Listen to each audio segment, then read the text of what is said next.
کہتے ہیں کہ جو چھوٹے بچے اور بچیاں ہوتی ہیں بالکل چھوٹے چھوٹے، ان کو ایسا لباس پہنانا جس میں ان کا ستر ظاہر ہو رہا ہو، جیسے چھوٹا بچے کو نکر پہنا دیتے ہیں، گھٹنا کھلا ہوا ہے، رانیں کھلی ہوئی ہیں، چھوٹی بچیوں کو ایسا پہنا دیتے ہیں، تو کیا یہ شرعاً صحیح ہے یا نہیں؟ اور اسی طرح اگر بچے کا پیمپر بدلنا ہو یا بچی کا چھوٹا سا دودھ پیتا ہے تو کیا کسی اور کے سامنے اس کو بدلا جا سکتا ہے؟ کوئی شرعی قباحت تو نہیں ہے؟ دیکھیں چھوٹے بچے، اتنے چھوٹے بچے کہ جن کو ابھی شرم و حیا کا بالکل نہیں پتہ ہوتا، ہونا یہی چاہیے کہ شروع سے ہی ان کے لباس میں احتیاط کریں، کیونکہ جب بچے بڑے ہوتے ہیں تو بعض اوقات یہ بے احتیاطیاں ان کے لیے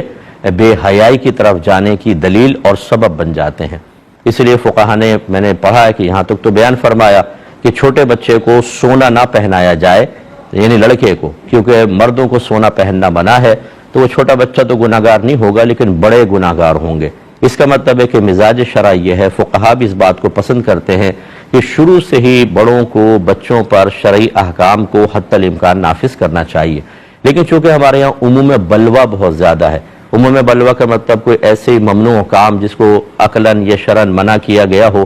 لیکن وہ لوگوں میں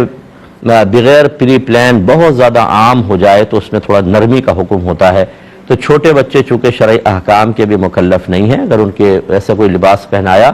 تو بہرحال بڑوں کو ہم گناہگار تو قرار نہیں دینا چاہیے، اس میں مکروہ قرار دینا چاہیے، لیکن احتیاط ہونی چاہیے۔ پیمپر وغیرہ کے اندر بھی یہ ہے، خصوصاً بچی اگر ہے تو اس کا مجھ کو ذرا احتیاطی کرنی چاہیے، جبکہ مرد حضرات بھی ادھر ہوں اور بچے کے سلسلے میں بھی ہونی چاہیے۔ لیکن اگر کوئی سامنے کر دیتا ہے، جیسے بہت ہی چھوٹے دودھ پیتے بچے ہوتے ہیں، تو گناہ اس کو نہیں کہیں گے، اگرچہ مکروہ ضرور ہے۔